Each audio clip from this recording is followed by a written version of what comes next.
말씀 같이 보십니다. 이사야서 33장 17절 말씀입니다.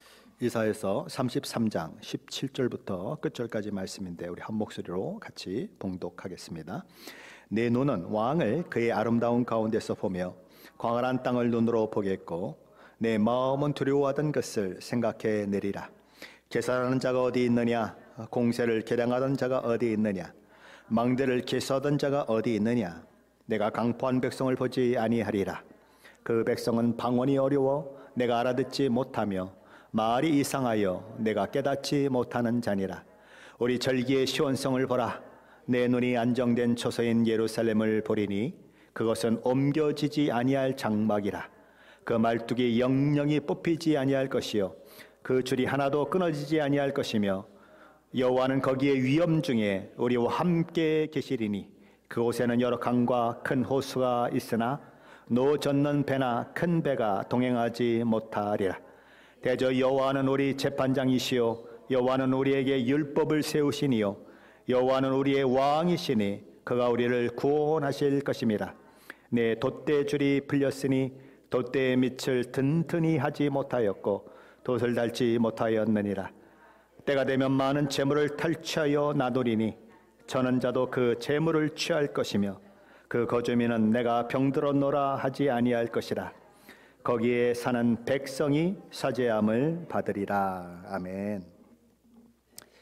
하나님의 백성된 남유다 그리고 하나님의 백성을 다스리는, 다시 말해서 신정국가의 왕으로 세워진 남유다의 왕들은 아수르 제국의 침입을 맞아 그리고 후에는 신바벨론의 침입을 맞아서 심한 모욕과 수치를 당하며 낮아질 대로 낮아지게 됩니다. 무엇 때문입니까?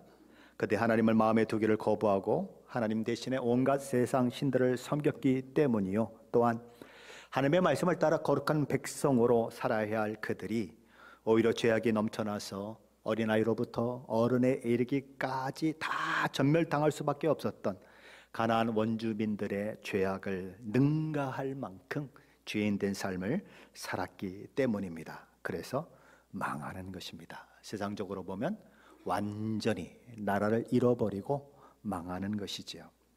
그렇다면 그것은 하나님의 백성 선민을 통해 세상 열방과 나라와 민족을 구원하셔서 하나님 나라가 이 땅 가운데 실현되게 하시고자 하는 하나님의 계획은 실패로 끝나는 것일까요? 아니요, 그럴 수 없습니다. 왜냐하면 세상 어떤 권세도, 악한 어떤 영적 세력도, 심지어 특별히 선택하여 부름받은 하나님의 백성의 불순종과 실패도 하나님의 계획을 결코 무산시킬 수 없기 때문입니다. 흑암이 깊음 위에 있을 때, 온 세상이 지륵 같은 어둠 가운데 있을 때에 빛이 있으라 선포하시며 창조를 시작하셨던 우리 하나님은 인간의 실패, 특별히 하나님의 백성의 실패에도 불구하고 당신이 하시는 일을 이루고야 마실 것입니다. 우리를 향한 하나님의 열심, 지치지 않은 그 열심은 어떤 것으로 나타납니까?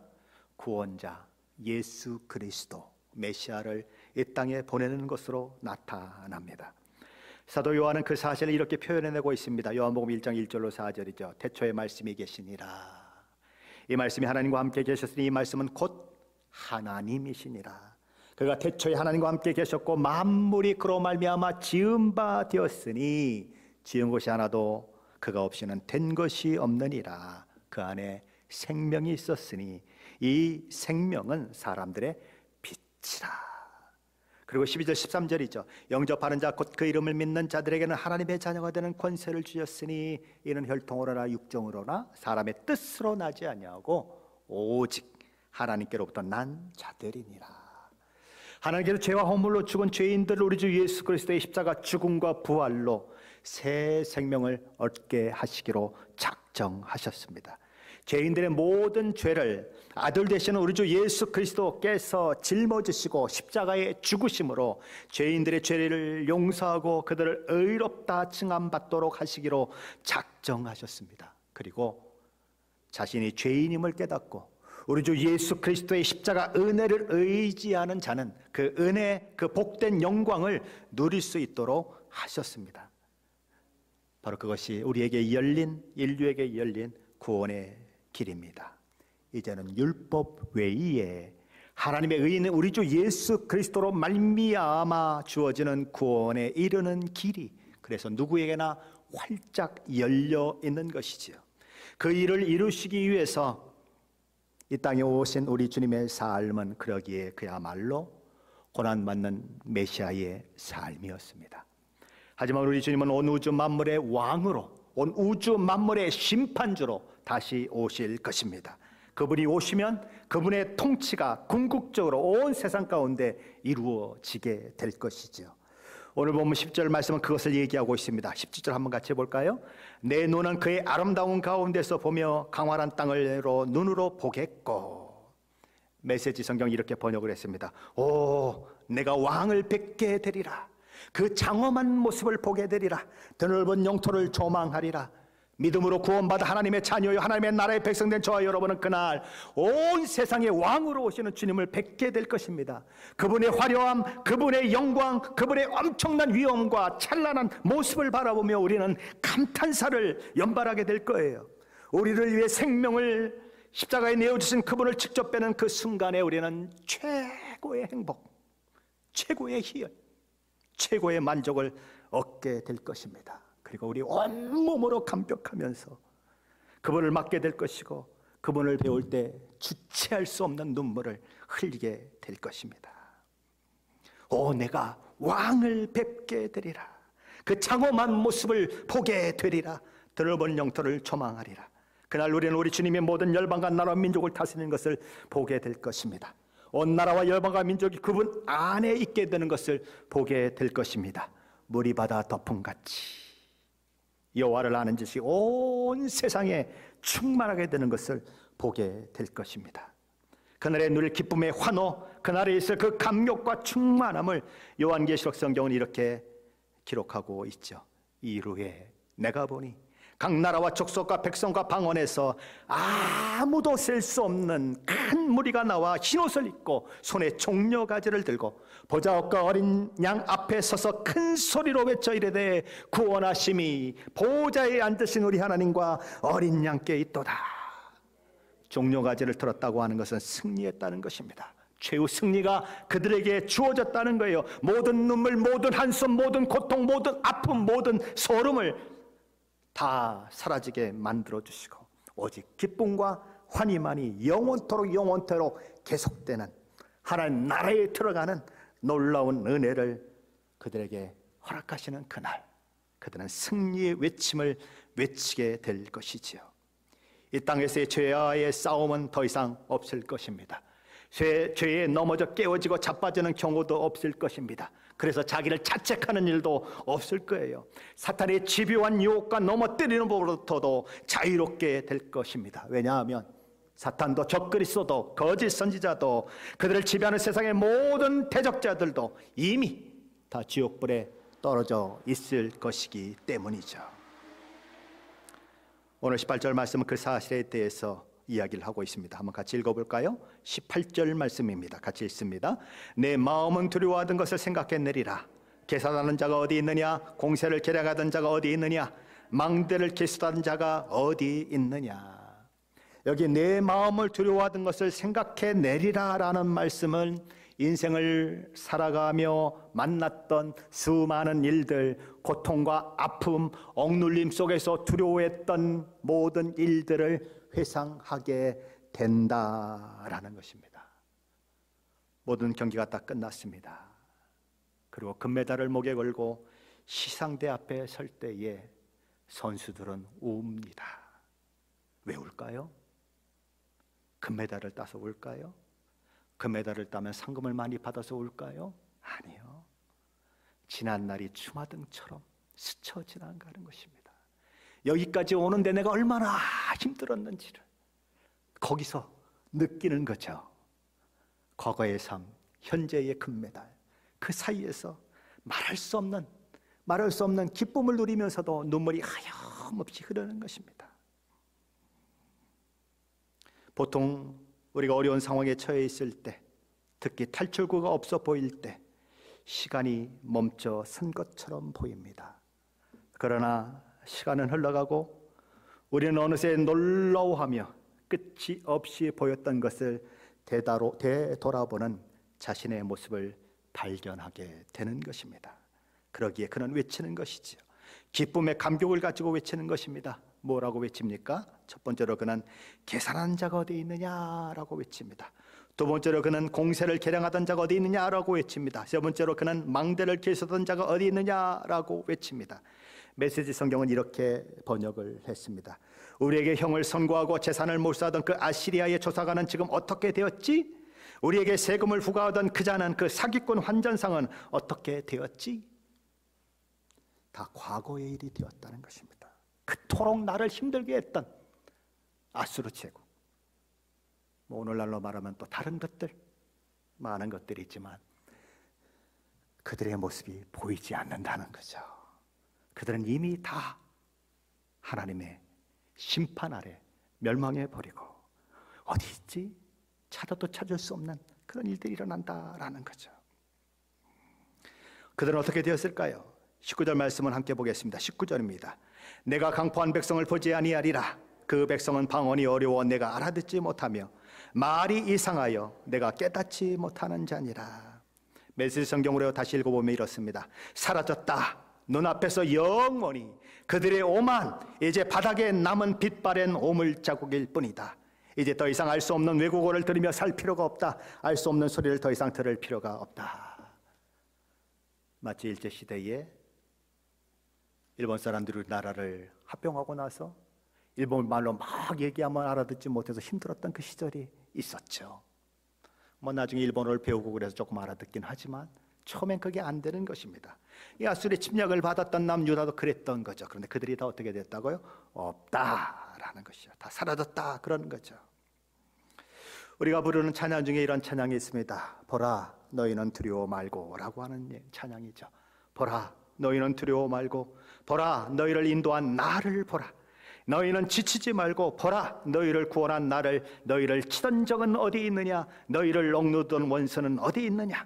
보라 하나님의 구원을, 보라 하나님의 능력을, 너희를 위해서 싸우시는 주의 손을 보라. 오늘 이사야의 말씀을 근거로 한 찬양인 것입니다. 우리는 그날 이런 찬양을 부르게 될 거예요. 두려웠던 경험, 의기양양했던 대적들, 심지어 낯선 외국어의 소리조차 다 사라지는 그날, 우리는 기쁨의 찬양을 부르게 될 것입니다. 그날엔 신앙 때문에 이 땅에서 외국인처럼 살았던 우리, 나그네요 순례자처럼 살았던 우리가 새하늘과 새 땅에 살게 될 것입니다.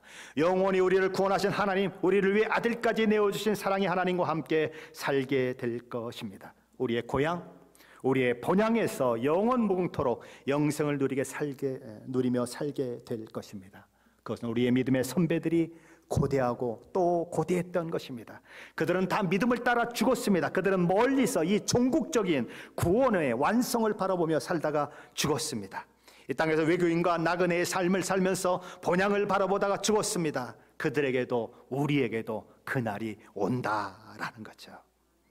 오늘 보면 20절은 그날에 있을 일을 이렇게 기록합니다. 같이 한번 볼까요? 20절입니다. 우리의 절기의 시온성을 보라. 내 눈이 안정된 처소인 예루살렘을 보리니 그것은 옮겨지지 아니할 장막이라. 그 말뚝이 영원히 뽑히지 아니할 것이요 구질이 하나도 끊어지지 아니할 것이며. 이 20절 말씀은 오늘 본문의 핵심 말씀입니다. 우리가 보게 된다는 거예요. 우리가 경험하게 된다는 것입니다.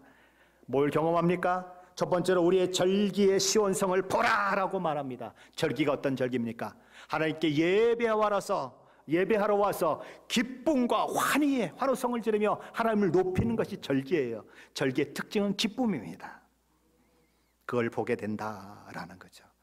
이사야 선지자는 두 번째로 내 눈이 안정된 처소인 예루살렘을 보리니 라고 말합니다. 더 이상 불안과 고통, 슬픔과 두려움이 없는 평안과 위로, 안정과 평화가 넘쳐나는 예루살렘을 우리가 우리의 눈으로 직접 확인하게 된다라는 것이죠. 왜요?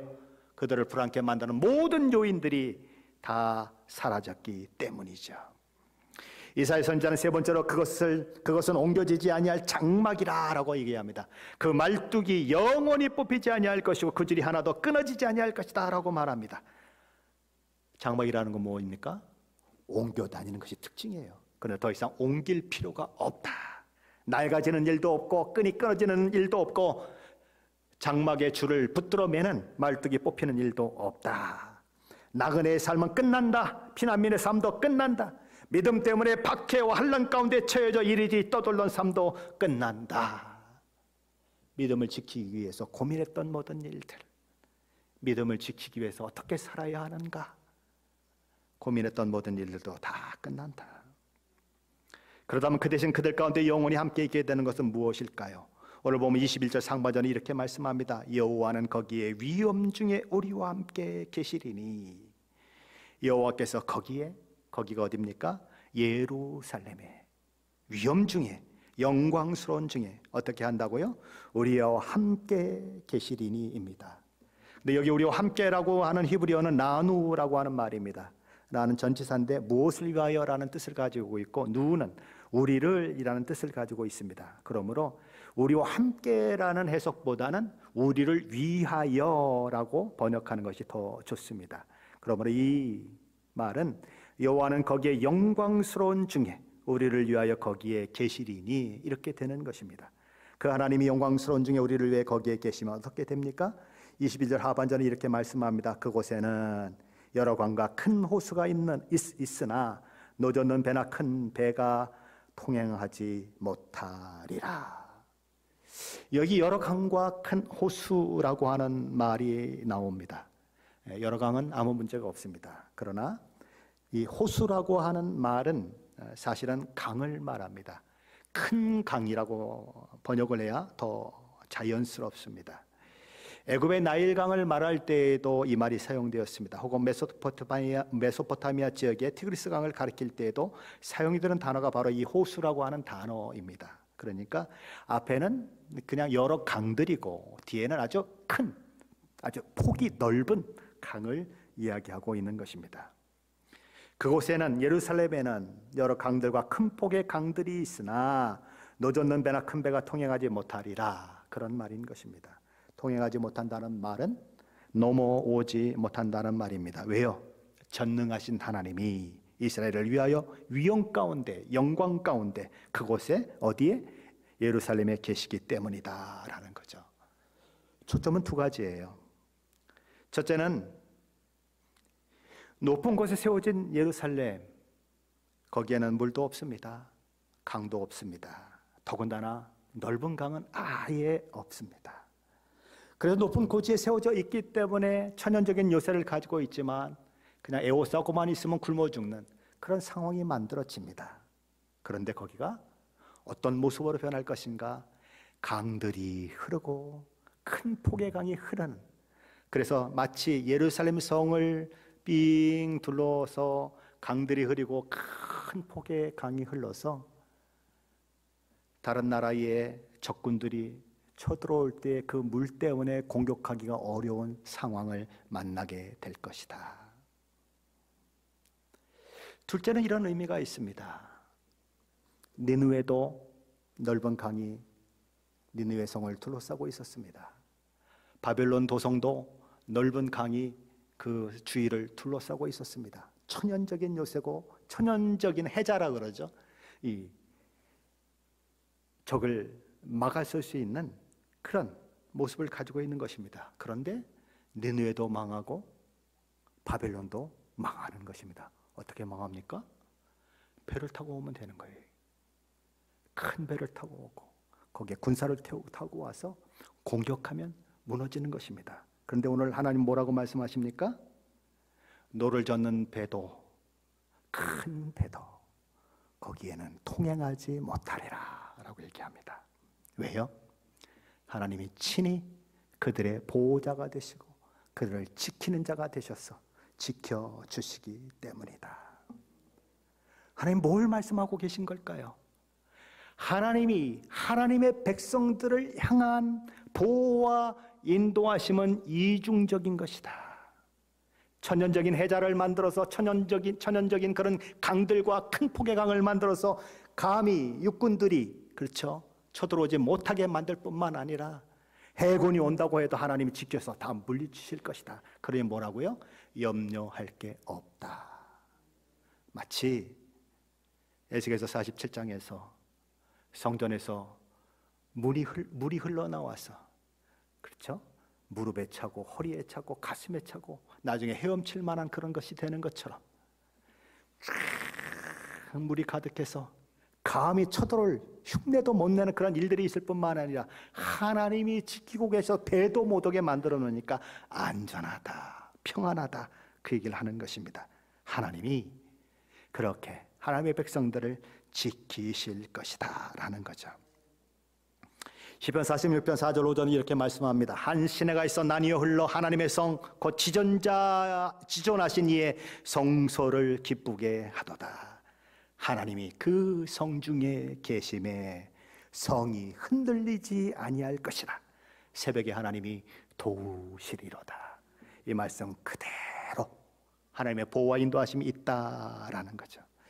오늘 본문 이사야서 33장 22절 말씀이 그것에 대해서 좀 더 구체적으로 이야기하고 있습니다. 그렇다면 하나님은 어떤 하나님이신데 그렇게 구원하시는가? 같이 볼까요? 22절입니다. 대저 여호와는 우리의 재판장이시요 여호와는 우리에게 율법을 세우시니요 여호와는 우리의 왕이시니 그가 우리를 구원하실 것입니다. 여기 대저라고 하는 말은 왜냐하면이라고 하는 말입니다. 예루살렘을 두르고 있는 여러 강들이 있습니다. 큰 강이 있어요. 그러나 그것만으로 충분하지 않죠. 왜요? 그렇게 큰 강이 있고 여러 강들이 있었지만 망했던 니느웨도 있고 망했던 바벨론도 있기 때문이죠. 그러나 여호와 하나님은 그들의 재판장이 되시기 때문에, 여기 재판장이라고 하는 말은 사사라는 말이에요. 사사가 누굽니까? 이스라엘 백성들이 고난 중에 고통 중에 하나님의 이름을 부르며 부르짖을 때 나타나서 그들을 구원하고 그들을 이 이방 세력들의 압제로부터 건져내서 그들에게 평안한 삶을, 안정된 삶을 허락했던 그런 이스라엘의 하나님이 일으킨 그런 지도자들이 사사인 것이지요. 하나님이 그런 하나님이시다라는 겁니다. 둘째는 여호와 하나님이 우리에게 율법을 세우신 분이시기 때문이다라고 얘기합니다. 율법이 무엇입니까?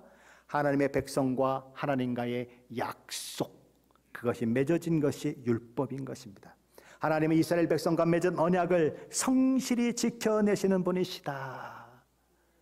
이스라엘을 그냥 이스라엘로만 듣지 마시고 저와 여러분으로 들으시면 됩니다. 하나님은 저와 여러분과 언약된 것을 신실하게 지키는 분이시다. 셋째는 하나님이 왜 우리를 그렇게 보호하시고 인도하실 수 있는가? 여호와 하나님이 우리의 왕이시기 때문이다 라고 얘기합니다. 왕은 누굽니까? 왕은 백성을 위해서 싸우는, 그렇죠? 백성이 전쟁을 할 때에 앞서 나가서 전쟁을 하는 것이 왕입니다. 이스라엘 백성들이 왜 왕을 구했습니까? 우리도 왕이 있어야 하리니 다른 나라들처럼 우리가 전쟁을 할 때 그 왕이 우리 앞서 나가야 되겠습니다라고 얘기했어요. 바로 그 왕이 누구신가? 하나님이시다. 그러므로 하나님의 나라를 침범하는 것, 하나님의 백성을 건드리는 것은 누구를 건드리는 것인가? 하나님을 건드리는 것이다. 그러니 하나님이 당신의 백성을 건드릴 때 가만히 계시겠는가? 하나님이 친히 싸우셔서 하나님의 백성의 안전을 지켜주실 것이다 라고 이야기하고 있는 것입니다. 바로 이런 하나님이 그들의 구원자가 되신다라는 거죠. 이사야 선지자가 하고 싶은 말이 뭘까요? 누가 이스라엘을 보호하는가? 누가 이스라엘의 안전을 보장하는가? 아수리인가? 애굽인가? 오늘날로 말하면 우리가 가지고 있는 권력인가? 우리가 가지고 있는 부인가? 우리가 가지고 있는 건강인가? 아니다. 하나님이, 오직 하나님 한 분이 우리 모두의 안전과 평화와 보호자가 되신다. 그러니 너희는 고백해라. 뭘 고백해라? 여호와 하나님 한 분만으로 충분합니다라고 고백하라. 왜냐하면 그가 구원하실 것이기 때문이다라는 거죠. 하나님이 계시면 강들과 큰 강으로 말미암는 천연적인 방어막의 모든 혜택을 다 누리게 될 뿐만 아니라 강이 가진 불리한 점, 노젓는 배와 큰 배로 쳐들어오는 대적으로 인한 어려움도 없다. 하나님 한 분으로 충분하다, 그 얘기인 것이죠. 하지만 지금 남유다 백성들이 당하고 있는 상황과 처지는 녹록지 않습니다. 그들은 마치 돛대줄이 풀린 것과 같습니다. 그리고 돛대의 밑을 튼튼하지 못하게 해서 강한 바람이 울면 부러질 형편 가운데 있어서 돛조차 달 수 없는 상황에 있습니다. 하지만 주님이 함께 하시고 그들 가운데 왕으로 자정하시는 날, 그때는 달라질 것입니다. 어떻게 달라집니까? 23절 하반절은 이렇게 이야기합니다. 때가 되면 많은 재물을 탈취하여 나누리니 저는 자도 그 재물을 취할 것이라. 항해 중인 배로 비유되고 있는 남유다는 그야말로 모든 것이 엉망진창입니다. 돛대들도 풀렸고 돛대조차도 단단히 고정되어 있지 않아서 돛을 올려 바람을 맞아 항해하는 것조차 불가능합니다. 이것은 인간의 영적 상태를 상징합니다. 자기 의의를 내세우고 나의 공로를 내세울 수 없는 완전히 호프레스한 그런 인간을 상징합니다. 죄허물로 죽은 인간을 상징합니다. 그런 영적 상태를 상징하는 것이 돛도 달 수 없을 정도로 망가진 배로 언급되고 있는 것입니다. 하지만 이런 엉망진창인 남유다가 어떻게 한다고요? 노량물을 탈취하게 되는 일이 있을 것이다. 어떻게? 돛까지 달 수 없어가지고 바람이 불어도 돛을 달지 못하니까 바람의 방향대로 움직일 수 없고, 그런 형편없는 배가 어떻게 탈취물을, 그쵸? 상대방과 싸워서 이겨서 탈취물을 거둘 수 있느냐는 거예요. 뭐가 원인이 되어서? 하나님이 그들과 함께 하시기 때문이다라는 거죠. 하나님이 친히 그들을 위해 싸우셔서 그 일을 허락하시겠다.